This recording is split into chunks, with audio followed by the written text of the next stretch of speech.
আমাদের আজকের আর্থ culture fest এর প্রথম দিনের আজকে শেষ প্যানেল।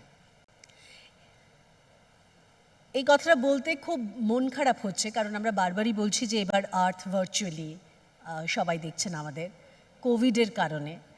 তো এই কোভিডের কারণে আমরা প্রচুর মানুষ হারালাম প্রায় একটা বছর সময়, এবং আমরা যাদের হারালাম তাদের মধ্যে সৌমিত্র চট্টোপাধ্যায়ের নামটা এমন অঙ্গাঙ্গিভাবে জড়িয়ে, আর এটা ভীষণ কি বলবো দুর্ভাগ্যজনক যে ভর্তি হলেন কোভিড নিয়ে, কোভিড পার করলেন, তারপর অসুস্থতা থেকে আর ফেরত আসতে পারলেন না। সৌমিত্র চট্টোপাধ্যায়ের নামটার ওজন এত বড়, এতমুখী প্রতিভা তিনি, যে একটা আর্থের একটা ছোট ৪৫ মিনিট বা ১ ঘন্টার প্যানেলে তাকে বাঁধা খুব মুশকিল। শুধু তো অভিনেতা নন, তার চারণ বিভিন্ন দিকে, কি বাংলা সাহিত্য, কি ছোট পত্রিকার লিটল ম্যাগাজিনের এডিটর হিসেবে, অভিনেতা হিসেবে তো বটেই, মঞ্চে অভিনয় এবং পরিচালনা এই দুটি কাজ নিয়ে, বাচিক অভিনয়, কবিতা বলা, বাচিক শিল্প, কোন দিক দিয়ে এই মানুষটাকে আমরা ধরব। আর সৌমিত্রদাকে যেহেতু খুব কাছ থেকে জানতাম, সেজন্য জানতাম যে একটা অসম্ভব র্যাডিক্যাল মাইন্ড ছিল, আর সেইটা দিয়েই কিন্তু তিনি অ্যাপ্রোচ করেছেন তাঁর জীবনকে। বারবার প্রশ্ন করেছেন, হয়তো সেই প্রশ্নগুলোর উত্তর কখনো কখনো বদলেছে, কিন্তু ওই র্যাডিক্যাল মাইন্ডের যে একটা সৌন্দর্য থাকে সেটাকে কখনো নষ্ট করেনি। আর আমার নিজের ধারণা তার অভিনয়ে সেটা বারবার প্রতিফলিত হয়েছে। আমরা সবাই জানি যে সত্যজিৎ রায়ের শতবর্ষটাও এই বছরেই পড়ল, এবং সেই সময়টাতেই আমরা তার সবথেকে প্রিয় নায়ককে হারালাম। তো আজকে আমরা একটু সৌমিত্রদার প্রতি একটা শ্রদ্ধার্ঘ্য নিবেদন করব, a tribute to Soumitra Chatterjee, and we have a very good lineup of panelists.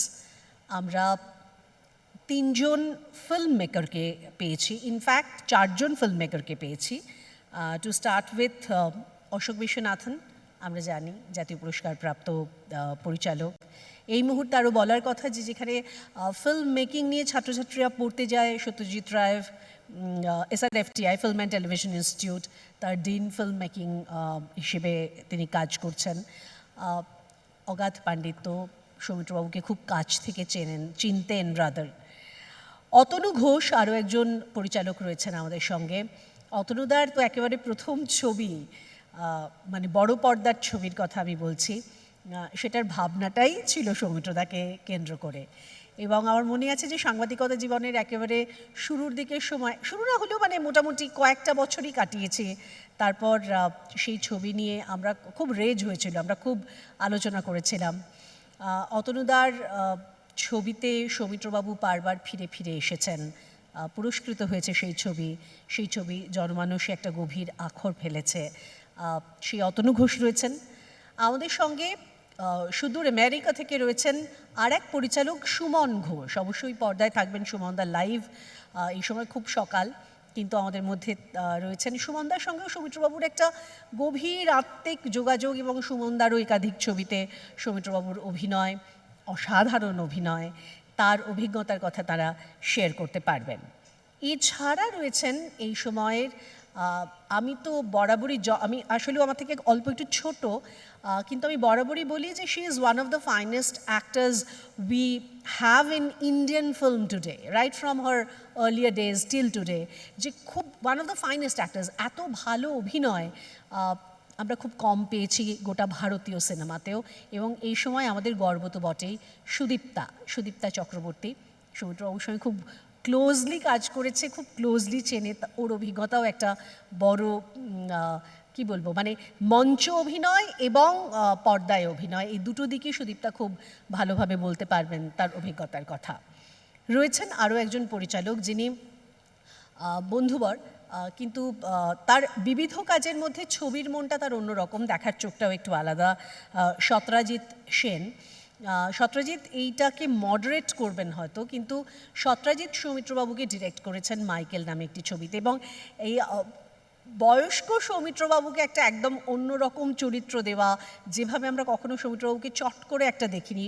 সৌমিত্রবাবু পছন্দও করেছিলেন এই মাইকেল ছবিটা বোধহয় সেই কারণেই। চরিত্রটা করবার লোভ একজন তো অভিনেতা পার করতে পারেন না। সত্যজিতের অনেক অভিজ্ঞতা আছে।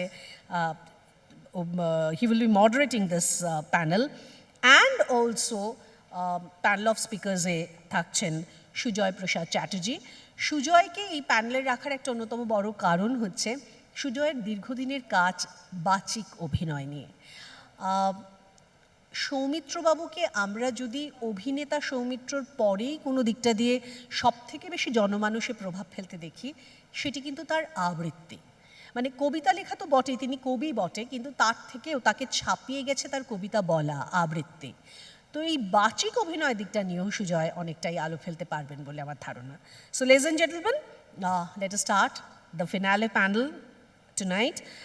A tribute to Soumitra Chatterjee. Can we have the panelists on stage, please?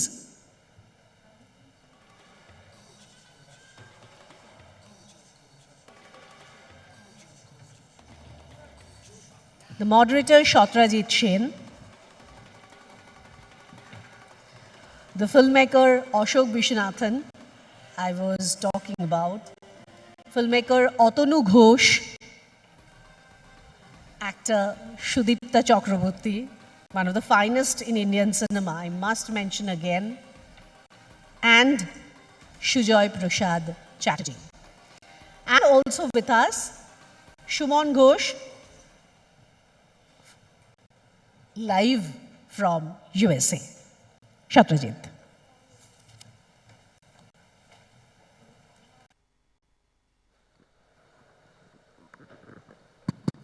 Hello. Good evening, Shakolke, to my esteemed panel. Good evening, everybody. Good evening, Shuja, Sudipta, Atanuda, Ashokda. Shumanda, hello. Hello, hello.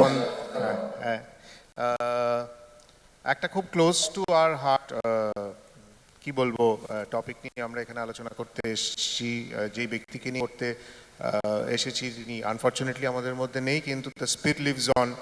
কারণ আমাদের সকলেরই জীবন, যারা আমরা সৌমিত্র চ্যাটার্জির সঙ্গে সান্নিধ্য পেয়েছি ওনার, আমারটা জন্য আমাকে ধন্যবাদ জানাতেই হবে সুমনদাকে। সুমনদার একটা ছবি ছিল পিস হ্যাভেন, সেই ছবিটা আমি এখানে রিলিজ করতে সুমনদার সঙ্গে সাহায্য করেছিলাম। তো সেই সময় সৌমিত্র কাকুর সঙ্গে আলাপ, আমরা কাকু বানিয়ে নিই, এবং সুমনদার সঙ্গে এতই উনি ক্লোজ ছিলেন, সেই পিস হ্যাভেন করতে গিয়ে আমার দেখা।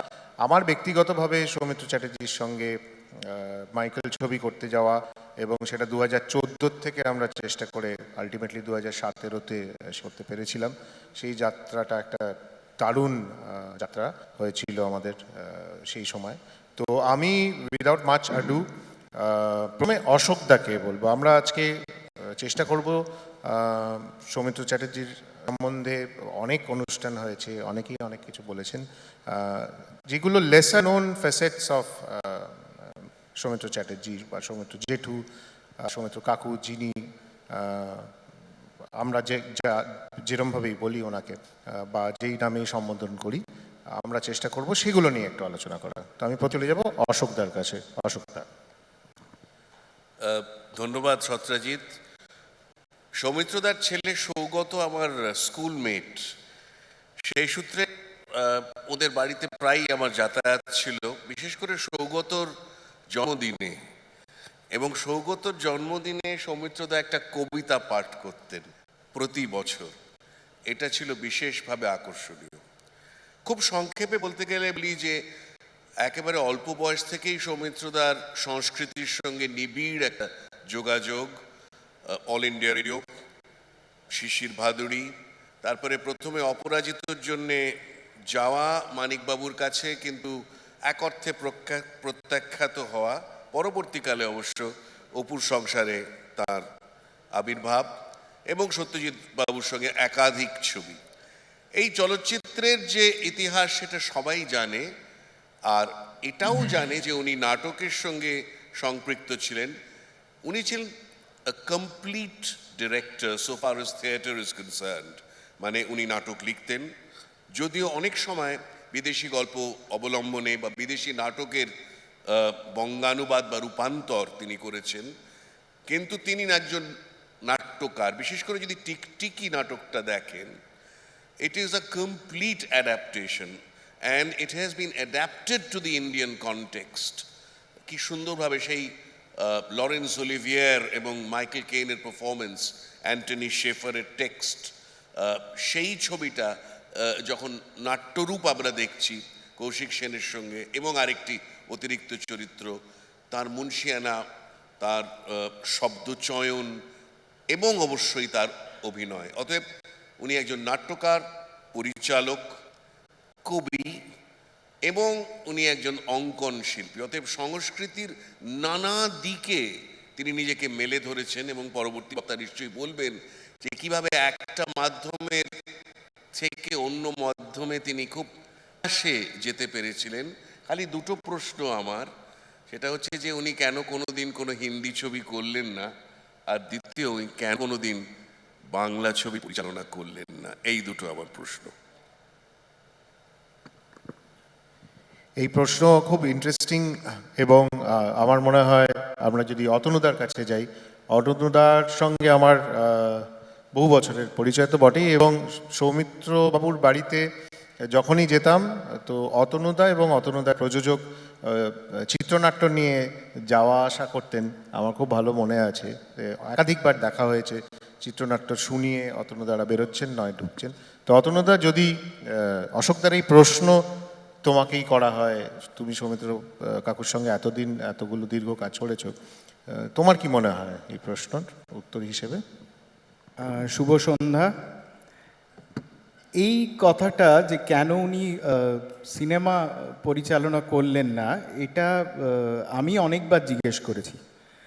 তার কারণ প্রথম যেটা ওর সম্পর্কে সত্যি মুগ্ধ হওয়ার মতো, সেটা হচ্ছে যে সিনেমা উনি অসম্ভব ভালোবাসতেন। একেবারে শেষ দিকে 30শে সেপ্টেম্বর আমার সঙ্গে ওর শেষ দেখা, একটা তথ্যচিত্রের সাক্ষাৎকার নেওয়ার সময় আমি বলেছিলাম যে আপনার সিনেমার প্রতি এই আকর্ষণটার মূল জায়গাটা কি? তো ভারী সুন্দর করে বললেন সিনেমা স্টাইল। বললেন এই যে আমাকে সে বাঁ দিক থেকে দেখবে নাকি সামনে থেকে দেখবে নাকি পেছন থেকে দেখবে, আমার গলাটা সে কি ব্যবহার করবে, নাকি একেবারেই আমাকে দূর থেকে, বহু দূর থেকে দেখা যাবে, আমার গলাটাও হয়তো শোনা যাবে না। এই যে এক একটা দিক থেকে দেখার তার যে প্রতিনিয়ত যে পাল্টে যাওয়া যে পার্সপেক্টিভ, এইটা আমার কাছে একটা মস্ত বড় আকর্ষণের জায়গা। পরিচালনার ক্ষেত্রে উনি যেটা বলতেন যে সিনেমার পরিচালনা একটা ফুল টাইম কাজ, এবং সেটা আমি যেভাবে চিরকাল যুক্ত থেকেছি অভিনয়ের সঙ্গে, এবং এটাও তো ঠিক যে অভিনয় ছাড়াও উনি, অশোকদা যে বললেন যে একজন মূলত অভিনেতা হিসেবেই তো শুরু, এবং সেই জায়গা থেকে তিনি 14 বছর একটা প্রথম সাহিত্য পত্রিকার সম্পাদনা করেছেন এক্ষণে। এছাড়া ওর নাটক, ওর নিয়মিত কবিতা লেখা, তো এর মধ্যে ওর মনে হতো যে কোথাও ওই সময়টা উনি বার করতে পারবেন না, এবং সেই কারণেই হয়তো সিনেমা উনি পরিচালনা করেননি। কিন্তু সিনেমার ওর এই যে ভালোবাসার দিকটা, সেটা আমি যতটা ওকে দেখেছি সেটা আমার কাছে মনে হয়েছে যে একটা রিমার্কেবল আসপেক্ট। আমি একটা ছোট্ট ঘটনার কথা বলছি, যে যেখানে ওর সঙ্গে আমি একেবারে শেষ যে কাজটা ময়ূরাক্ষী, সেইখানে একটা দৃশ্য যেখানে ওর ঘুম ভাঙবে, এবং এই ঘুম ভাঙার যে জায়গাটা সেটা হচ্ছে সকালবেলা ওর ডিমেনশিয়া হয়েছে এবং উনি ঘুমিয়ে পড়েছেন। ছেলে এসছে, ছেলে সামনে এসে বসেছে, এবং হঠাৎ করে ছেলের ওই স্পর্শে তার ঘুমটা ভাঙছে। ওর একটা বিশেষ দিক ছিল, সেটা হচ্ছে অনেক আলোচনা হয়েছে, হয়তো স্ক্রিপ্ট নিয়ে আলোচনা হয়েছে, কিছু কিছু বিষয় উনি একেবারে শেষ মুহূর্তে ঠিক শটের আগে জিজ্ঞেস করতেন। হঠাৎ দুম করে আমার শটের আগে বললেন, এ কি প্রায়ই ঘুমিয়ে পড়ে এই লোকটা? আমি বললাম হ্যাঁ, প্রায়ই ঘুমিয়ে পড়ে। এটা কিন্তু আমি খুব অবাক হয়ে গেছি, কারণ এর আগে অনেক আলোচনা হয়েছে, কোনো দিন বলেননি। এই যে লাস্ট মোমেন্টে জিজ্ঞেস করাটা আমি পরে বুঝতাম যে উনি কোথায় সিনেমাটাকে আলাদা করতেন। উনি বলতেন কি যে নাটকে কি হচ্ছে, যে আমরা গোড়াতে টেক্সট শুনছি, তারপর একটা সময়ের পর আমাদের রিহার্সাল চলছে, তারপর ফাইনাল রিহার্সাল হচ্ছে, কস্টিউম সমেত, সেট সমেত আমরা ফাইনালি নাটকটা দর্শকের সামনে আসছে। কিন্তু সিনেমায় সবটাই তাৎক্ষণিক, সবটাই সেই মুহূর্তে হয়, এবং সেই কারণে উনি কি করতেন, একেবারে লাস্ট মোমেন্টে যখন পুরোটা নিজে ইন্টারনালাইজ করতেন, সেই মুহূর্তে একটা প্রশ্ন করতেন, এবং সেইটাই অদ্ভুত একটা অর্গ্যানিক জায়গার থেকে বেরিয়ে আসতো ওর এক্সপ্রেশনের মধ্যে। বাকিটা বলেনি খুব ছোট করে, সেটা হচ্ছে যে ঘুম ভাঙার আগে 3-4টে ধাপ আমাকে দেখালেন, যে দেখো এই এই করা যেতে পারে। চোখটা প্রথম নড়ল, তারপরে এই গলার কাছটা একটু নড়ল, তারপরে আরেকটা কিছু, এরকম 4-5টা আইটেম ওয়াইজ কতগুলো অভিব্যক্তি, মানে কতটা দখল একটা মানুষের তার মুখের মাসলের ওপর থাকতে পারে, যে আলাদা আলাদা করে আমায় বলছেন যে এটা করতে পারি, এরপরে এটা করতে পারি, আর তার থেকে আমি কিন্তু বাদও দিচ্ছি, আমি বলছি না এটার দরকার নেই, টু মেনি ইভেন্টস হয়ে যাচ্ছে। এইবার এই পুরোটা সাজিয়ে নিলেন, এবার বললেন চলো এবারে এই ক্রাফটটাকে লুকোতে হবে।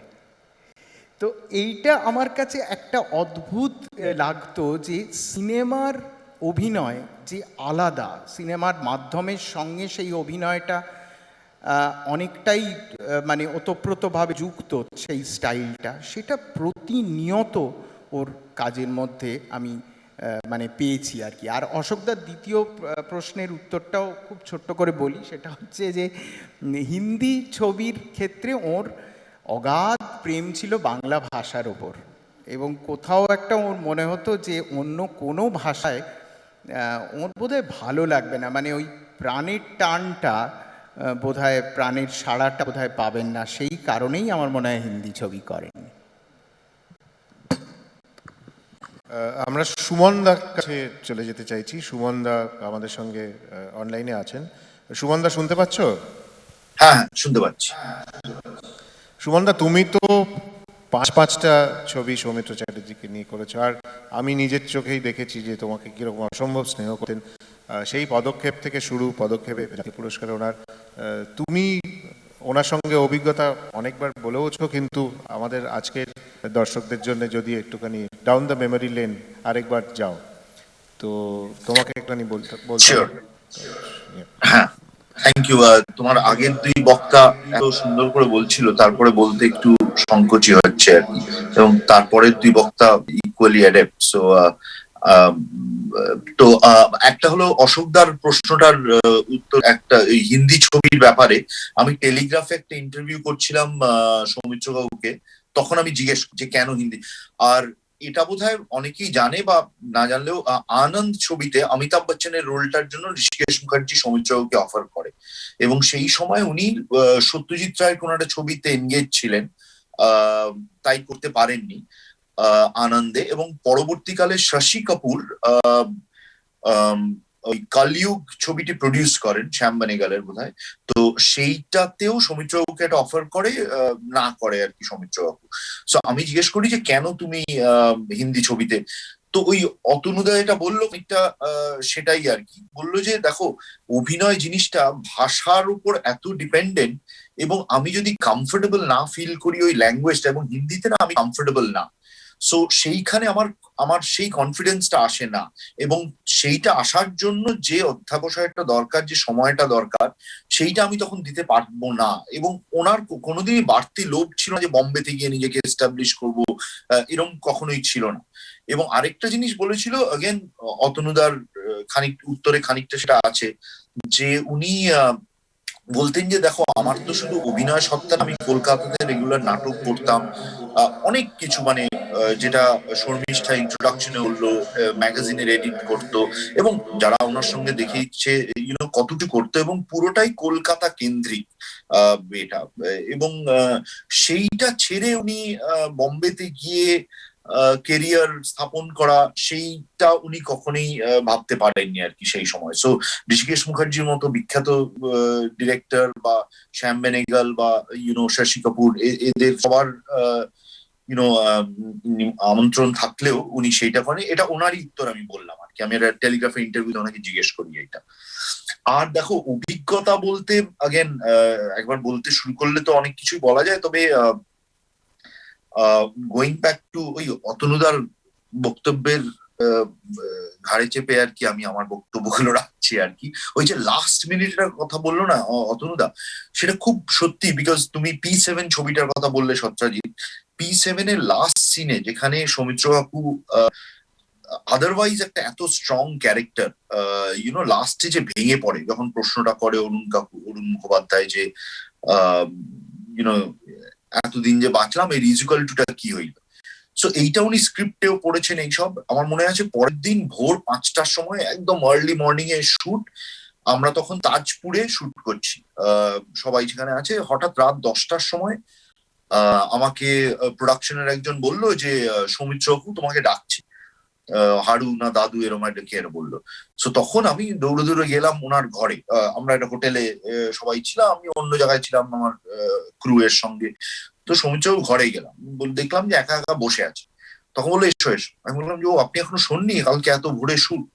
বললো না আমার একটা প্রশ্ন আছে, যে এই যে তুমি লিখছো যে এই ভদ্রলোক লাস্টে কেঁদে দিচ্ছে এই প্রশ্নটাতে, সেটা কেন?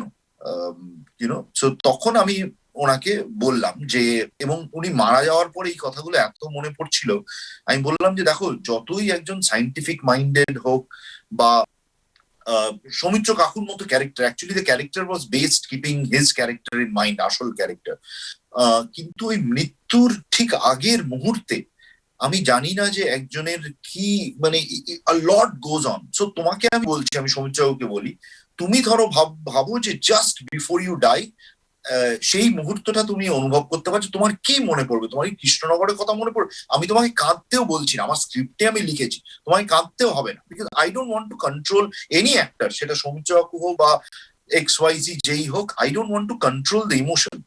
আমি ওনাকে জিজ্ঞেস করি যে তোমার কি কৃষ্ণনগরের কথা মনে পড়বে, সত্যজিৎ রায়ের কথা মনে পড়বে, নাকি মিতিলদির কথা মনে পড়বে? I am just giving you this ideas যে মৃত্যুর আগের মোমেন্টটা ভাবো, দ্যাটস ইট, আর আমি কিছু চাই না। সো তখন বললো যে আচ্ছা বুঝতে পেরেছি, ঠিক আছে, থ্যাংক ইউ বলে আমি তারপরে চলে আসলাম। আর কোনো কমিউনিকেশন হয়নি, আমি জানি না উনি কি করবেন শর্টে। এবং তারপরে আমি দেখলাম যে অরুণ কাকু একটা প্রশ্ন করে, অরুণ মুখোপাধ্যায়, যে এই 75টা বছর যে বাঁচলাম এই রিজুকালটুটা কি হইলো, বাঙাল ভাষায় বলে আর কি। And we kept the camera on his face, এবং তারপরে দেখলাম যে ওই প্রথমে আস্তে আস্তে ভেঙে পড়ারে এবং তারপরে হাও হাও করে কাঁদতে শুরু করে। এবং সেইটা কিন্তু আমার পরে, উনি মারা যাওয়ার পরে আমি যখন ভাবছিলাম যে আমি এক্স্যাক্টলি বলে এসেছিলাম যে তুমি জাস্ট মারা যাওয়ার আগের কি তোমার মাথায় আসবে, সেইটার রিয়াকশনে তোমার যা বডি ল্যাঙ্গুয়েজ বা তোমার ফেশিয়াল এক্সপ্রেশন বা what ever happens, that will be my short at the end of the film, এবং তারপরে সেইটা বেরোয়। সো এইটা একটা আমার অনুভূতি, যেহেতু এটা ট্রিবিউট টু সৌমিত্র কাকু, এবং এইটা না বারবার আমার মনে পড়ে যে ওনার মৃত্যুর পর আর কি। এবং এই মানে আর অনেক কথাই বলার আছে বা বলতে হয়, but I would want to hear Sujoy বা সুদীপ্তাও কি বলে আর কি ওদের। হ্যাঁ, আরো কথায় চলে যাব সুদীপ্তার কাছে। সুদীপ্তা কিছুতেই রাজি হচ্ছিল না এই প্যানেলের সদস্য হতে। ওর নিজস্ব বক্তব্য ছিল, তুমি কেন রাজি হচ্ছিলে না সেই বক্তব্যও চাইব।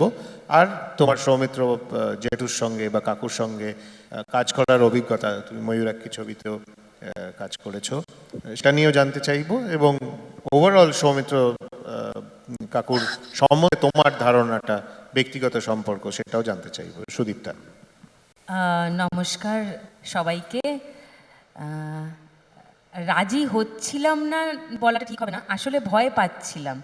তার একটাই কারণ, কম্পারেটিভলি আমি হয়তো কম কাজ করেছি সৌমিত্র জেঠুর সঙ্গে। আমার ধারণা কলকাতা শহরে, পশ্চিমবঙ্গে অনেক অভিনেতা অভিনেত্রী পরিচালক আছেন যারা আমার তুলনায় অনেক বেশি ওতপ্রোতভাবে জড়িয়েছিলেন ওর সঙ্গে, ওর কাজের সঙ্গে, ওর সঙ্গে কাজ করেছেন। তাই আমার মনে হচ্ছিল যে আমার এই প্যানেলে থাকাটা বোধহয় একটু বেশি ধৃষ্টতা হয়ে যাবে, কারণ আমার থেকে আরও অনেকটা বেশি জানে, অনেকটা বেশি দেখেছেন এমন মানুষ চারিপাশে অনেক আছে, তাদের মধ্যে কেউ এখানে থাকলে বোধহয় আর একটু ভালো হতো। সেই কারণেই আমার একটু লজ্জা লাগছিল, রাজি হচ্ছিলাম নাটা ঠিক নয়। ধন্যবাদ ফাইনালি আমাকে এই সুযোগটা দেওয়ার জন্য। সত্রাজিৎ অনেক ছোট বয়স থেকে তো ওকে দেখছি। আমার কাছে প্রথম ইমেজ সৌমিত্র চট্টোপাধ্যায়ের পর্দায় ফেলুদা, তারপরের ইমেজ মানে আমি পরে দেখেছি ছবিটা, সেটা হলো উদয়ন পণ্ডিত, হীরক রাজার দেশে। আমার কাছে একটা লার্জার দ্যান লাইফ ইমেজ ছিল বরাবর, কারণ আমি তখন ছোট, আমার পার্সপেক্টিভ থেকে সবাইকে বড় লাগে, প্লাস অন্ধকার প্রেক্ষাগৃহে অনেক বড় স্ক্রিনে দেখলে একটা মাল্টি ম্যাগনিফাইড একটা ইমেজ, সেইটা সাংঘাতিক মানে অস্ট্রাক হয়ে যাওয়ার মতো একটা ইমেজ ছোটবেলা থেকে ছিল। তারপরে আমাদের বাড়িতে এক্ষণ পত্রিকা আসতো, তো বাবা পড়তেন। আমার ছোটোবেলায় অতটাও ইন্টারেস্ট লাগতো না, সব যে আমি খুব পড়তাম তা নয়। আমার মনে আছে এক্ষণের একটা এডিশনে গুপি গাইন বাঘা বাইন এবং আরেকটা এডিশনে হীরক রাজার দেশের পুরো স্ক্রিপ্টটা ছাপা হয়েছিল। এবং যেহেতু দুটোই আমার ভীষণ পছন্দের সিনেমা, সেই হেতু ওই যে আমি সামনে পেলাম, ওই যে ছড়া কেটে কেটে হীরকরাজ কথা বলছেন এবং পণ্ডিত কথা বলছেন, ওই যে আমি নিজের চোখের সামনে দেখতে পাচ্ছি, খুব মজা পেলাম যে আমিও বলতে পারছি যে সংলাপগুলো ওই সিনেমাতে বলা হয়েছিল। তো তখন আমি সত্যিই জানতাম না যে এই পত্রিকার সম্পাদক কে বা কাদের মস্তিষ্ক প্রসূত এই পত্রিকা। বেশ কিছু বছর পরে বাবা তো খুব কম সিনেমায় অভিনয় করেছেন, আমার বাবা বিপ্লব কেতন চক্রবর্তী। বাবা একটা ছবিতে অভিনয় করছিলেন তার বন্ধু বিপ্লব চট্টোপাধ্যায়ের পরিচালনায়, ছবির নাম প্রজাপতি। সেই ছবির শুটিং ছিল NT1 স্টুডিওতে। বাবা একদিন আমাকে বললেন যে আমাকে এবং আমার মেজ দিদিকে যে চল আমার সঙ্গে শুটিংয়ে যাবে। আমি বললাম আমরা শুটিংয়ে গিয়ে কি করব? বললেন যে ওখানে সৌমিত্র চট্টোপাধ্যায় আছেন, যার বই নিয়ে তোরা সারাক্ষণ বসে থাকিস এবং গোপী গাইন আর হীরক রাজার দেশের সংলাপগুলো বলিস, অলমোস্ট মুখস্থ হয়ে যাওয়ার মতো। দ্যাট ওয়াজ দ্য মোমেন্ট আমার দারুণ একটা উত্তেজনা হয়েছিল যে আচ্ছা ওই লোকটার সঙ্গে যাকে পর্দায় দেখেছি এবং যার লিডারশিপে ওই রকম একটা বই বেরোয়, যে বইতে আমি ওই চিত্রনাট্য পড়তে পারি, ওই গানগুলো গাইতে পারি, তো ভীষণ এক্সাইটেড হয়ে গিয়েছিলাম দেখা করতে। আমি জানি না এই প্যানেলে আমি যে ঘটনাটার কথা বলবো সেটা বলাটা একদম সঠিক হবে কি না জানি না, কিন্তু আমার এটা খুব ইমোশনাল জায়গা তাই বলছি। আমি তখন খুব ছোট বলে শটের আগে সৌমিত্র জেঠু পোশাক পাল্টাচ্ছিলেন এবং সেই সময় আমি ওর পিঠে একটা লাল তিল দেখি। আমার বাবার গায়েও লাল তিল ছিল, অ্যান্ড সামহাউ আই কানেক্টেড দেয়ার। আমার কাছে জাস্ট বাবারই মতো আরেকজন মানুষ হয়ে গেলেন সেই দিন থেকে সৌমিত্র চট্টোপাধ্যায়। আমার বাবার গায়েও লাল তিল, সৌমিত্র জেঠুর গায়েও লাল তিল। সেই দিন থেকে আমার সামনে ফেলুদা, উদয়ন পণ্ডিত সমস্ত ইমেজটা ভেঙে গিয়ে আমার জেঠু হয়ে উঠলেন আস্তে আস্তে। সেই উন্মাদনা, সেই ওই অস্ট্রাক অবস্থা সবই ছিল, কিন্তু পরবর্তীকালে কাজও করেছি, থিয়েটার করেছি, ছোটোখাটো পরিসরে সিনেমা করেছি। অতনুদার ছবিতেই আমি সুযোগ পেয়েছিলাম আবার সৌমিত্র জেঠুর সঙ্গে কাজ করবার, কিন্তু তখন আর উনি শুধু সৌমিত্র চট্টোপাধ্যায় থাকলেন না আমার জন্য, ততদিনে উনি আমার জেঠু হয়ে গিয়েছেন। এবং আমার বাবা চলে যাওয়ার পরেও ওর সঙ্গে আমার ভীষণ একটা ওই ইমোশন কানেক্টটা ছিল। বাবা চলে যাওয়ার পর প্রথম যেদিন ওর সঙ্গে আমার দেখা হয় উনি বলছিলেন যে আমি এখনও আছি। তো উনি চলে যাওয়ার দিন আমার বারবার সেইটাই মনে পড়ছিল আর কি। তো অনেক রকম স্মৃতি আছে এবং অনেক মুগ্ধতা আছে ওকে নিয়ে, সবটা হয়তো আজ এখানে বলা যাবে না। আপাতত এইটুকু বললাম, আবার যদি ফিরে আসি মাইক হাতে তখন আবার অন্য কিছু নিয়ে কথা বলবো। দেখো, এই যে এত ব্যক্তিগত তোমার সঙ্গে সৌমিত্র কাকুর অভিজ্ঞতা, সেটুকুন জানতে পারলাম, তাই জন্য তোমার এই প্যানেলে থাকাটা খুব দরকার ছিল। চলে আসবো কাছে। সুজয়, তোকে আমি বেলা শেষে নিয়ে প্রশ্ন করব না, যেখানে তুই করেছিলি। আমাদের যেটা সকালবেলায় কথা হচ্ছিল থিয়েটার নিয়ে। সৌমিত্র চ্যাটার্জি সবাই জানেন বা অনেকেই জানেন যে theatre is his first love, absolutely. এবং থিয়েটারের জন্য উনি সমস্ত কিছু করতে রাজি। আমরা যখন ইনফ্যাক্ট শুটিংয়ে ডেট ইত্যাদি নিতে যেতাম, থিয়েটারের কোনো রিহার্সাল কম্প্রোমাইজ করে কিন্তু কখনোই ডেট দিতে পারতেন না। আমার খুব ভালো করে মনে রয়েছে, ওনার একটা ছোট্ট কালো ডায়েরি ছিল, সেই ডায়েরি থেকে বার করে উনি আগে দেখে নিতেন যে কবে কী সে, এবং সেটা শুধু কল্যাণীর থেকে আরম্ভ করে কোথায় না কোথায় শো। আমাদের যতগুলো আউটডোর ইত্যাদি রাখা হতো, সেই 4 ঘন্টা শুটিং টাইম, যেটা নিয়ে আমি পরে আসছি, আমারও কিছু অ্যানেকডোটস আছে বলার, সেগুলো থিয়েটারের ক্ষেত্রে কিন্তু উনি কখনো কম্প্রোমাইজ করতেন না। তো তুই একটু বল সৌমিত্র কাকুর ব্যাপার নিয়ে, তোর সঙ্গে সম্পর্ক এবং থিয়েটার নিয়ে। আমি না একটু ব্যক্তিগত কিছু শুনলে আজকাল চুপ করে যাই। সুদীপ্তা এটা বলছিল, শুনতে শুনতে হঠাৎ বাবার চেহারাটা মনে পড়ছিল আমারও। হ্যাঁ, থিয়েটারের কথা বলবো। থিয়েটারের কথাটা বলা খুব গুরুত্বপূর্ণ, তার কারণ আমি সৌমিত্র চট্টোপাধ্যায়কে, মানে I am not a huge fan of Soumitra Chattopadhyay as a film actor. আমি কখনো ওনার খুব ফ্যান ছিলাম না সিনেমার, কিন্তু থিয়েটার যবে থেকে দেখেছি, অরুণ মুখোপাধ্যায়, বিপ্লব কেতন চক্রবর্তী এবং সৌমিত্র চট্টোপাধ্যায়কে আমি থিয়েটার রিভাইভালিস্ট মনে করি। তার একটা বড় কারণ আছে। I will only talk about Soumitra Chattopadhyay today. তার কারণ পাবলিক থিয়েটারকে যে রূপ উনি দিয়েছেন, পাবলিক থিয়েটারকে যেভাবে পুনরুজ্জীবিত করেছেন, যে কারণে রিভাইভালিস্ট বললাম, মানে অ্যাক্টর, বাচিক শিল্পী, সমস্ত কিছুর বাইরে যে রিভাইভালিস্টের রোলটা, সেটা কিন্তু ওই সময় বাংলা থিয়েটারের খুব প্রয়োজন ছিল। এবং একটা পার্টিকুলার সময় থেকে, বিশেষ করে 1978 সাল 78, যখন উনি নাম জীবন করলেন মঞ্চে, which was an adaptation of a foreign text, again যেটা অশোক বলছিলেন আর কি। ওই যে অ্যাডাপ্টেশনটা আমি 78-এ দেখার আমার কোনো স্কোপ ছিল না, because I was only 1 year old। কিন্তু পরে আমি যোগেশ মাইমি যখন নাম জীবন দেখেছি, বা রাজকুমার দেখেছি, বা নীলকণ্ঠ দেখেছি, বা ফেরা দেখেছি, বা ন্যায়মূর্তি দেখেছি, বা চন্দনপুরের চোর দেখেছি, বা ঘটক বিদায় দেখেছি, আমি দেখেছি যে পাবলিক থিয়েটার, বোর্ড থিয়েটার, সেটাকে উনি কিভাবে একটা রুচিহীনতা থেকে রুচিশীল জায়গায় নিয়ে গেলেন। থিয়েটারে ক্যাবারে হওয়াটাকে আমি অপসংস্কৃতি বলি না, cabaret is an art form, কিন্তু ক্যাবারের নামে যেটা চলছিল সেটাকে কমব্যাট করলেন উনি, এবং উনি গিয়ে কিন্তু হালটা ধরলেন। চন্দনপুরের চোর এবং ঘটক বিদায় দুটোই কিন্তু কমেডি ছিল, রিপ রোরিং কমেডিজ, এবং দুটোই খুব মঞ্চ সফল নাটক। রাজকুমার কিন্তু অতটা মঞ্চ সাফল্য দেখেনি, ইট ওয়াজ এ ভেরি এক্সপেন্সিভ প্রোডাকশন, এবং অভিনেত্রীর সঙ্গে জন্যই প্রথম উনি তৈরি করেন রাজকুমার।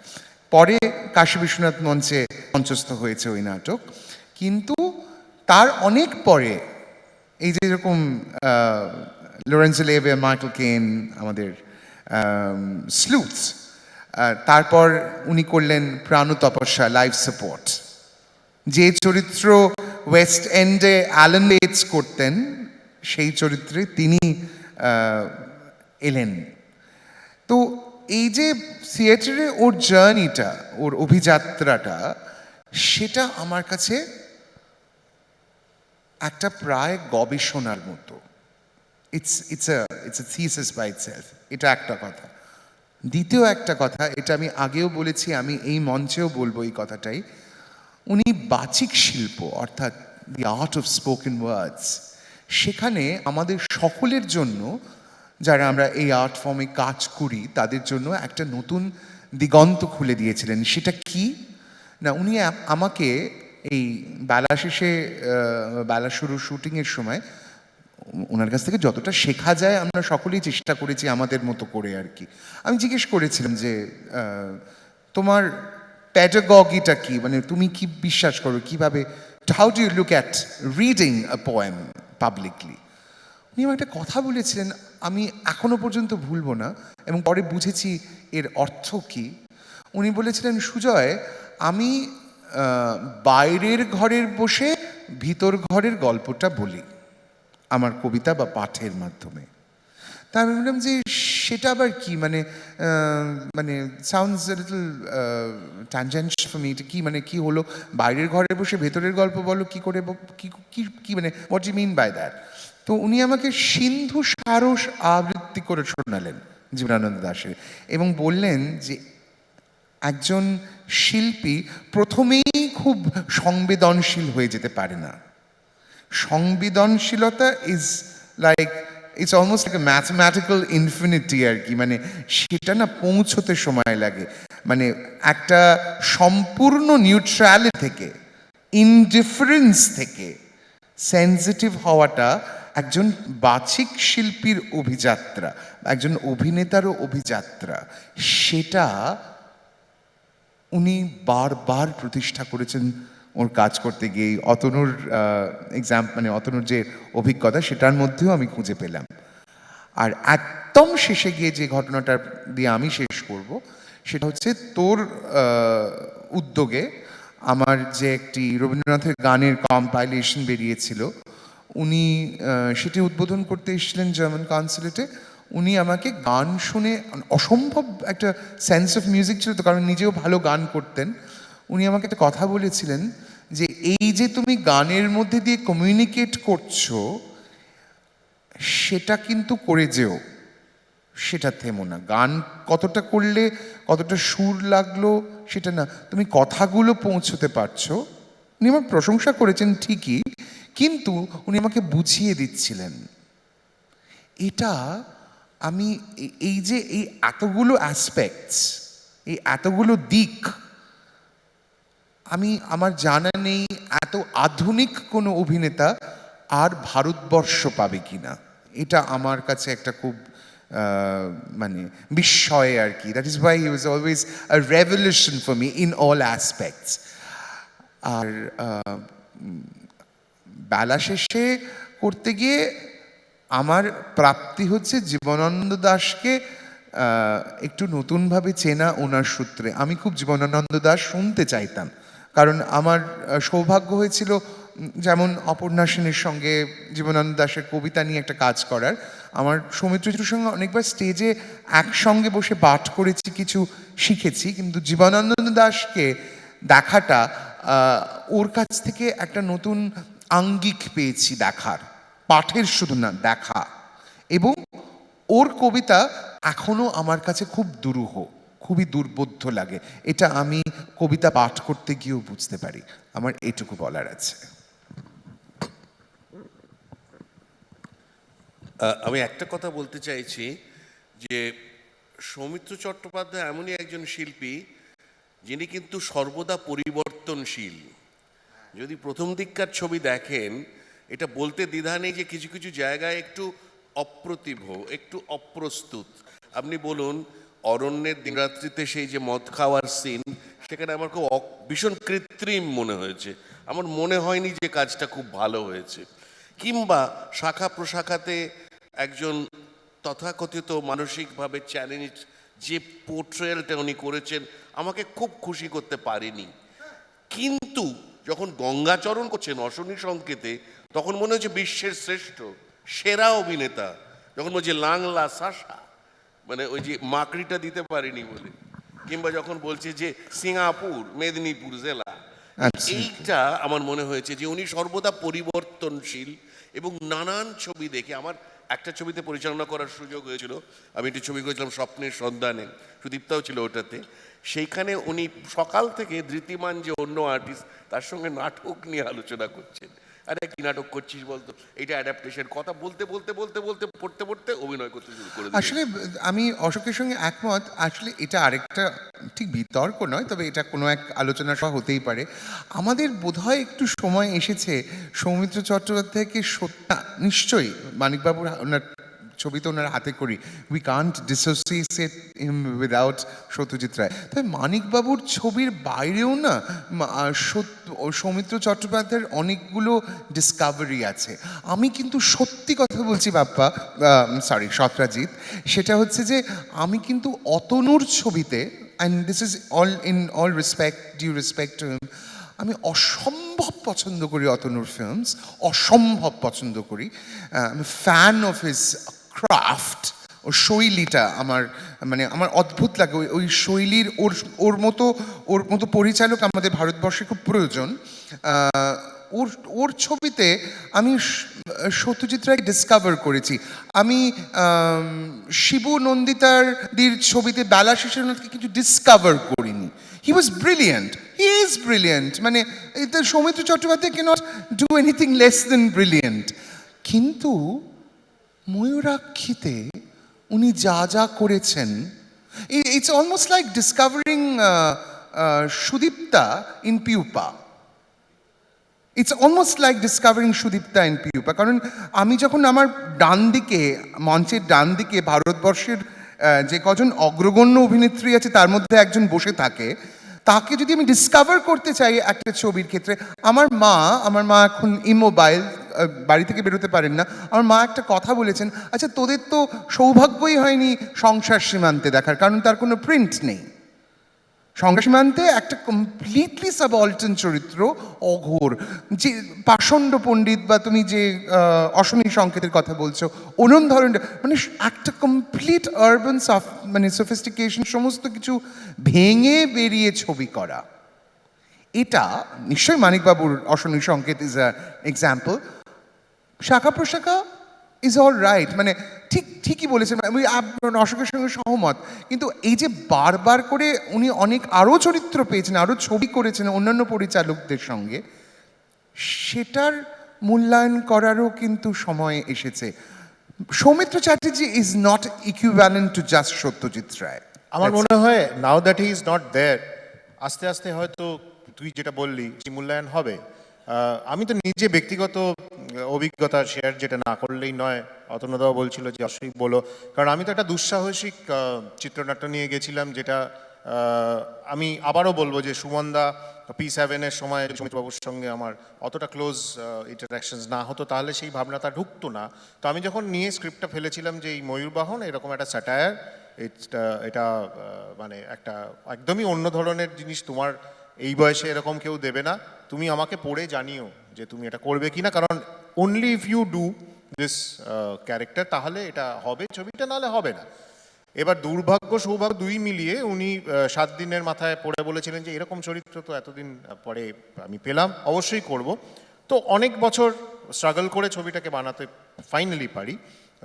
সেই জন্য যেটা সুবিধা হয়েছিল ওনার যে উৎসাহ দেওয়া, কারণ বিভিন্ন সময় বিভিন্ন ডেট নিয়েছি, সেগুলো হয়নি, ফাইন্যান্সের অভাবে হয়নি, কিন্তু ওনার এটা যে ছেড়ো না, এটা কিন্তু করতেই হবে, সে ছবি যাই হোক, চলুক না চলুক, ইমেটেরিয়াল প্রডিউসারদের সঙ্গে ওনার নিজের কথা বলা, যে যারা ছিলেন যে এটা কিন্তু আপনাদের করতেই হবে, এটার কিন্তু মধ্যে আমি পাচ্ছি একটা জিনিস। আর দু একটা ছোট্ট অ্যানেকডোটস, আমরা অ্যানেকডোটসে চলে যাচ্ছি একটু। সেটা হচ্ছে যে সৌমিত্র চ্যাটার্জি 4 ঘন্টার বেশি শ্যুট করেন না। তো আগেই জিজ্ঞেস করলো যে তোমার আউটডোর কি আছে না আছে, তো আমরা বললাম যে দেখো এটা তো তোমার সঙ্গে এই ছবি মোটামুটি 14 দিন কাজ করতে হবে, তো আমরা এরমভাবেই সাজাচ্ছি যে যখন তুমি আসবে অন্য সবাই সব কিছু ছেড়ে এই তোমার সিনগুলোকে করে নেবো। সো সেই কোঅপারেশনটা, এবং প্রথম যেদিন ধরো আমি মানে তখন বছর 4 এই ইন্ডাস্ট্রিতে আছি, তো যেটা রেফারেন্স এসেছে যে সত্যজিৎ রায় পরিচালনা করেছিলেন, আমিও একটা শর্ট মানে পরিচালনা করতে চলেছি, যেটা সৌমিত্র চ্যাটার্জি আছেন, is sometimes overwhelming for people like আস। কিন্তু ওনার এই যে প্রথমে এসে রিহার্সাল করাটা, স্ক্রিপ্টটা নিয়ে কি আছে, আজকের কি শট রয়েছে, আমার মনে হচ্ছে আউটডোর সিনস ছিল, এবং সেটা খুব সাবলীলভাবে আমরা 5টা লোকেশন শিফটিং ওই দিনই ছিল। ওনার ওই জিন্স টি শার্ট পরে যে মানে ওই মানে এনার্জি আনবিটেবল। আর আরেকটা ছোট্ট অ্যানেকডোট মনে আছে, ওই যাওয়া আসাটা বলেছিল যে তুমি আমাকে একটুখানি নিজে যাতায়াত করবে বাড়ি থেকে তুলে নিয়ে। তো সেটাও হচ্ছে কি ওই যে তুই বললি শেখা, আমাদের কাছে শিক্ষা ছিল, কারণ এতবার যাওয়া আসা হয়েছে। তাতে করে ওনার গাড়ির প্রতি যে ভালোবাসা এবং নলেজ মোটরসাইকেলের প্রতি, উনি লন্ডনে কোন বন্ধুর বাড়িতে গিয়ে থাকতেন, সেখানে তাদের কি কি গাড়ি আছে, কীরকম চালাতেন না চালাতেন, সেইগুলো নিয়ে আলোচনা। তারপর হঠাৎ একদিন যাদবপুর 8B মোড় ক্রস করতে করতে বললো যে আমি ভগবানের ব্যবসাটা করলাম না, আমাকে ভগবান রূপে যদি সাজিয়ে এখানে দাঁড় করে দিলে কীরকম বলো তো, ভালো হতো একটা। আমি বললাম হ্যাঁ, বলো আমার তো দেখতে টেকতে ভালোই। আমি বললাম হ্যাঁ দেখতে তো ভালোই। বললো এইটা একটা কিন্তু এক্সপ্লোর করা হয়নি, এটা একটা করা যেতে পারতো। আরেকটা আমার মনে রয়েছে যে যখন শর্টস আমরা নিতাম, তো সৌমিত্র চ্যাটার্জি তো ন্যাচারালি অধিকাংশ সময় সিঙ্গেল টেক ওকে হবে। এবার আমার ধর পছন্দ হয়নি, আবার একটু নেওয়াতে চাই, কিন্তু কোনো মানে সাহস হচ্ছে না যে কী করে গিয়ে অ্যাপ্রোচ করা হবে। তো আমার যে ফার্স্ট অ্যাসিস্ট্যান্ট ডিরেক্টর ছিল, ওকে বলা তো, ও খুব বিপ্লবী আর কি, ও চলে যেত, গিয়ে বলতো যে এরকম এই শটটা কাকু আরেকবার দিতে হবে। হ্যাঁ কেন? নয় কালো কাপড়টা উড়ে গেছিলো, ধর নাইট ডে হচ্ছে। তো এবার বলতেন যে ও কেন উড়ে গেছিলো, না ওটা ভালো করে বাঁধা হয়নি, তাই জন্য ওটা উড়ে গেছিলো, এই এখন বাঁধা হয়েছে। বলছে যে ও ভালো করে বাঁধা হয়নি আগের বার। তো বললো হ্যাঁ ভালো করে বাঁধা হয়নি। তো বলছে এইবারে বাঁধা হয়েছে? বললো হ্যাঁ এবারে বাঁধা হয়েছে। বলছে যে তাহলে এবারে যদি বাঁধা হয়েছে ভালো করে, সেটা যে আবার উড়বে না এটার কি গ্যারান্টি আছে? আর আগের বার যে ভালো করে বাঁধা হয়েও থাকা সত্ত্বেও আবার উড়ে গেছিল, এবারও যে উড়বে না এইটার কি গ্যারান্টি আছে? এই লজিকটা আমায় বললে তবে আমি দ্বিতীয়বার শটটা দেবো। তো হিলেরিয়াস কাইন্ড অফ অ্যানেকডোটস। আর খাওয়ার অসম্ভব খাদ্যরসিক ছিলেন। বারবার বলতাম যে তোমার তো ডায়েট রয়েছে, তুমি না না তালগুড় হাউসে এখানে একটা পাশে রয়েছে ট্যামারিন বলে, ওইটার ওই আপ্পামার মাটন স্টুটা দারুণ, ওইটাই বলে দিও তো, ওটা পেটের পক্ষে ভালো। And Bapa, taking a cue from what you just said, he loved challenges. In fact, Absolutely. Sovan তরফদারের একটি ছবি আছে সেলফি বলে, কি অসম্ভব দুরূহ একটা চরিত্র। ইভেন সুমনের পদক্ষেপ মানে কমপ্লিট একটা অন্য সৌমিত্র চট্টোপাধ্যায়। ইনফ্যাক্ট সুমনদার P7-এ খুব মানে অন্তরঙ্গভাবে কাজ করতে পেরে ছবিটির মুক্তির সময় আমি কিন্তু ওনার কমেডি এবং কমিক সাইড এবং এই যে Soumitra Chatterjee who is not serious at all in real life, আমরা কিন্তু বুঝতে পারি, আমি কিন্তু বুঝতে পারি ওইখানে। তো I will go back to সুমনদা এবং P7 is I feel one of the best films of সুমনদা, যেটা হয়ে থাকে আমাদের অধিকাংশ সময় ওই অরুণ মুখার্জি, ওই পরান্দা, ওই Soumitra Chatterjee. So it's brilliant. Again I will not go by fate of films at the box office, সেটা নিয়ে আমাদের কোনো আলোচনা করার এখানে বিষয় না। সুমনদাকে আমি বলি যে সুমনদা নিজে তোমার সৌমিত্র কাকুর সঙ্গে এতগুলো ছবির মধ্যে which one is your personal favourite? If I may আজ ইটস এ ডিফিকাল্ট কোয়েশ্চেন, আমি জানি, তোমার নিজস্ব ব্যক্তিগত in that film. না, আমি যদি বলি যে ধরো ওনার performance in all the 5 films you have done with Soumitra Chatterjee.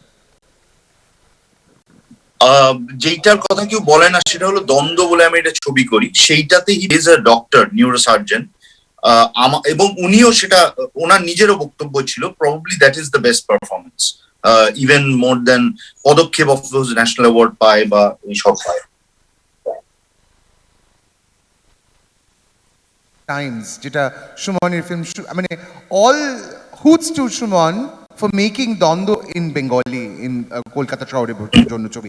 দ্বন্দ্ব ওয়াজ এ সুপার ফিল্ম, কিন্তু সেটা না সৌমিত্র চট্টোপাধ্যায়কে দ্বন্দ্বে একদম কমপ্লিটলি একটা অন্য ইউজেজ। এক্স্যাক্ট, এইটা সৌমিত্র বলতো যে আমার যদি আমাকে অনেকে বলে যে আপনার P7-এ আমার ছবির ব্যাপারে বললো যে আমি বললাম কাকু এটা খুব মনের কথা, of course the film didn't get such acclaim as a Podokkhep or a Bosu Poribar or even now P7 after Netflix and tomari onekta release korar ei shobe, but to answer your question, দ্বন্দ্ব, but আমি না একটা জিনিস খালি বলতে চাই, nothing related to my films or সৌমিত্র's performance in my film. আমি এখানে যেহেতু অশোক দা, অতনুদা, সুদীপ্তা, সুজয়ের মতো প্যানেল আছে, আমি সৌমিত্র কাকুর নানান এই স্মৃতিচারণা বা এই রিমেম্বারেন্স বা এই মেমোরিয়াল এইগুলো শুনেছি। একটা জিনিস আমি খুব একটা শুনতে পাই না, বা at least I was not in one of those, নিশ্চয়ই হয়েছে, সেটা হলো the politics of Soumitra Chatterjee. এবং let me qualify what I mean by politics.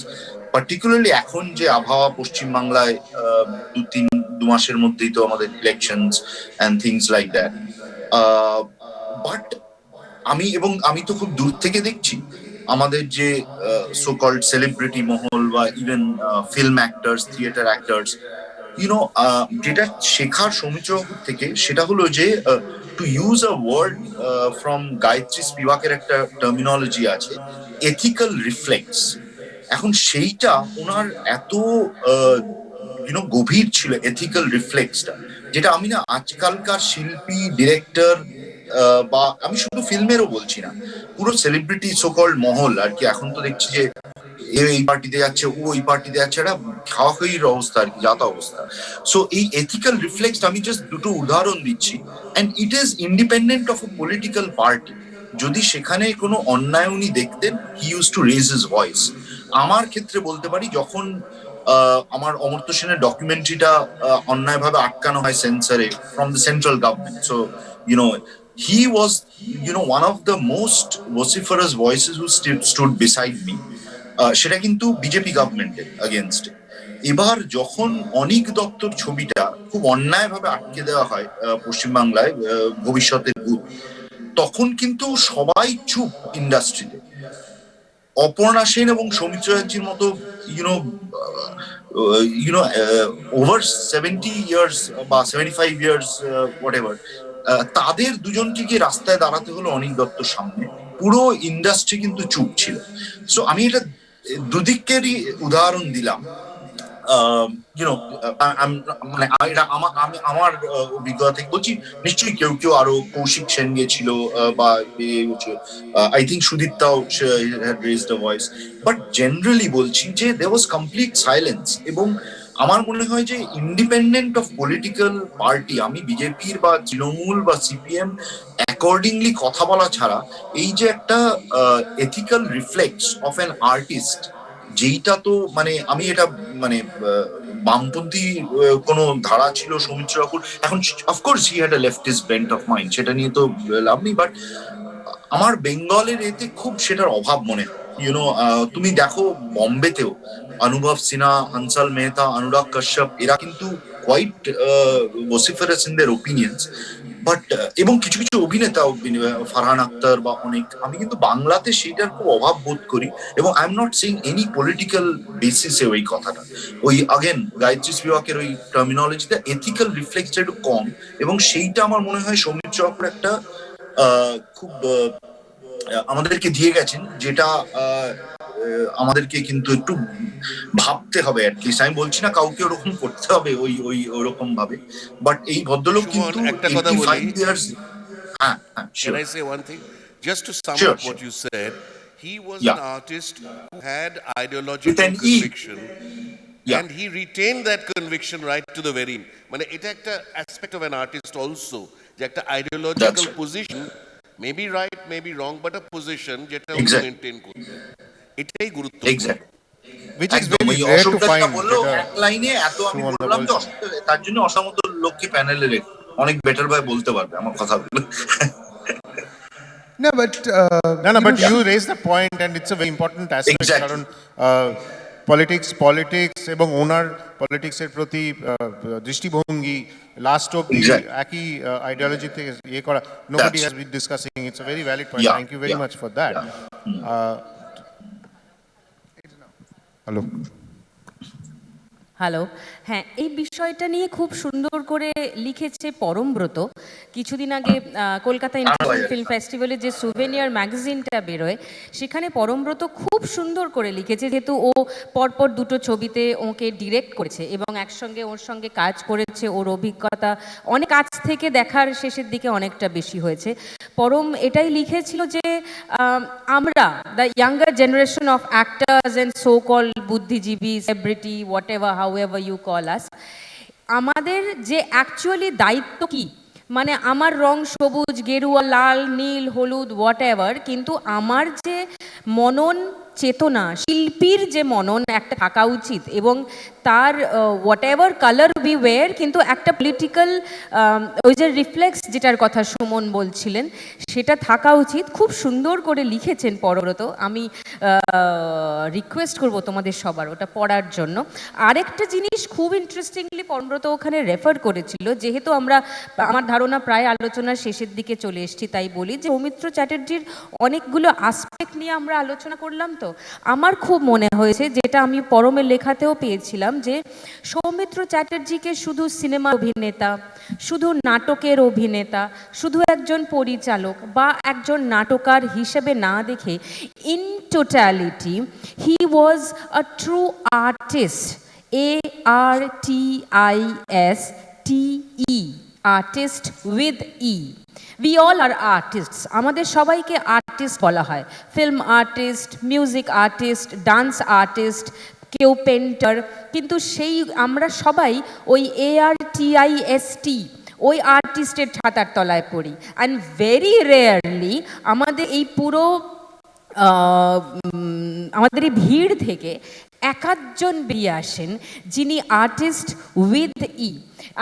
I would like to read the line that Porom had written, যে আর্টিস্ট মানে যে কোনো art ফর্মের সঙ্গে যে যুক্ত, but he wrote that artist with E refers to a person who can navigate himself through different fields of art and embarks on a journey to search for the truth. সেইটাই সম্ভবত সৌমিত্র চট্টোপাধ্যায় ছিলেন, যে নাটক করতে করতে ক্লান্ত লাগছে, সিনেমার আশ্রয় নিচ্ছেন।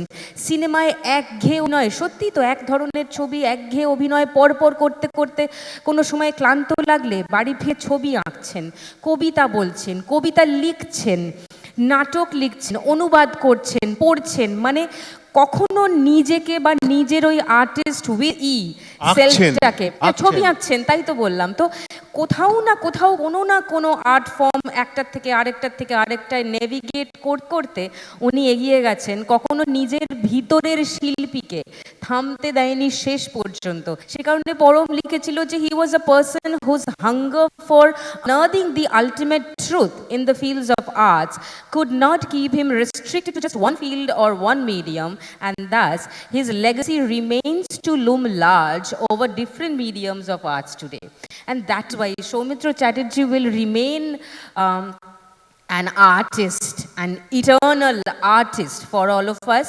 এবং আমাদের চেতনা হোক, আমরা তাঁর ওই পলিটিক্যাল স্টান্স বলুন, ওই রিফ্লেক্স বলুন, রাজনৈতিক সচেতনতা বলুন, শিল্পীর যে নিজের ভিতরের একটা গর্ব থাকে, একটা অহংকার থাকে, সেইটাকে ইনট্যাক্ট রেখে নিজের শিল্পকর্মের প্রতি, হ্যাঁ, সেইটা যাতে আমরা রাখতে পারি, তাকে এইভাবেই যেন আমরা মনে রাখতে পারি। এখানে একটা বিষয় আমার খুব মনে হয় যে আমরা নিশ্চয়ই উনি ওই মাপের একজন পরিপূর্ণ শিল্পী বলতে যা বোঝায়, যেটা সুচিত্রা বলল, সেটা তো সত্যি সেরকম একজন মানুষ আলোর মতো, একেবারে মনে হয় যেন সেই আলো নিভে গেছে। কিন্তু একটা বিষয় যেটা খুব দরকার, যে আমাদের তো কোথাও একটা ব্যক্তি পূজার একটা দোষ তো আমাদের আছে। তো আমরা কোথাও যেন এমন না হয় যে আলাদা আলাদা করে ওর যে বিভিন্ন বিষয়টা, মানে যেরকম এই চলচ্চিত্রের অভিনয় বারবার মোড় ঘুরেছেন, কিন্তু উনি বারবার এক একটা মোড় নিয়েছেন, এবং কোথাও একটা আমরা সেই 70-এর দশক বা 80-র দশক, যেহেতু একটা ছবি ওই সময় যেগুলো হয়েছে এখন সেগুলো কালজয়ী হয়ে গেছে, ক্লাসিক হয়ে গেছে, একটা সময় লাগে একটা ছবি ক্লাসিক হয়ে উঠতে, সেইখানে ওকে যেন আটকে না ফেলে। ওর যে কাজগুলো উনি করে গেছেন প্রতি দশকে, আমার তো এটা বারবার মনে হয় যে অভিনয়ের দিক থেকে ভারতীয় যে ধারার যে বিবর্তন সেটার সঙ্গে উনি সজাগ থেকেছেন চিরকাল, এবং আন্তর্জাতিক ক্ষেত্রেও এটা উনি বারবার কিন্তু করেছেন, এবং সেটা আমার মনে হয় যে তার একটা মানে মূল্যায়ন এবং কোথাও তার যেন একটা বিচারের প্রক্রিয়া, আমরা সেটাকে চালিয়ে যেতে পারি, যাতে পরবর্তী প্রজন্ম যখন আসবে তখন যেন শুধুমাত্র সৌমিত্র চট্টোপাধ্যায় কতগুলো ওই বিশেষণে আবদ্ধ হয়ে না থাকেন, বা কতগুলো ছবি বা কতগুলো নাটকে সীমাবদ্ধ হয়ে না থাকেন। তিনি কিন্তু যে কাজটা সিনেমার ক্ষেত্রে শুরু করেছিলেন 1959 সালে, সেটা কিন্তু 2020 অবধি চালিয়ে গেছেন এবং যথেষ্ট গুরুত্বপূর্ণ তার অবদান রয়েছে শেষ কয়েক বছরেও। সেটা আমার মনে হয় আমাদের মনে রাখাটা খুব দরকার। এবং আমাদের সময় শেষ হয়ে গেছে, আমি শেষ করার আগে ওনার ওই আনডাইং স্পিরিট নিয়েই তো এই 4 ঘন্টার বিষয়টা কথা বলছিলাম। 4 ঘন্টা নিয়ে ওনাকে অনেক কথা শোনানো হতো। তো মীর একটা র্যাপ বানিয়েছিল যে 4 ঘন্টার বেশি আমি করব না। He is such a sporting person. ওই র্যাপটা শোনার পরে বললো যে এটা তাহলে আমরা এটা রেকর্ড করে ফেলি, এবং আমরা ওটাকে একটা প্রমোশন উনি করতে গেছিলেন আমাদের এই ছবির ক্ষেত্রে, রেকর্ড করে he dance to the song and he played a part. It's YouTube, যে 4 ঘন্টার বেশি আমি করব না। ওনার চলে যাওয়ার পরে the views increase by leaps and bound. কিন্তু এই যে স্পিরিটটা যে 4 ঘন্টার একটা প্যারোডিতে উনি নিজে করলেন এই বছরের কাছে, when he was 83, is something which I think is a lesson for all, let's say, legendary artists or artists with an E. এটা কিন্তু সবাই করতো না, কারণ এটা সেলফ ডেপ্রিসিয়েটিং হিউমার। এই বলে আমি আজকের অনুষ্ঠান এখানেই শেষ করছি। অনেক ধন্যবাদ অশোকদা, অতনুদা, সুদীপ্তা, সুজয় এবং সুমন দাকে সময় দেওয়ার জন্য। Thank you very much. Have a good evening. Thank you. Thank you.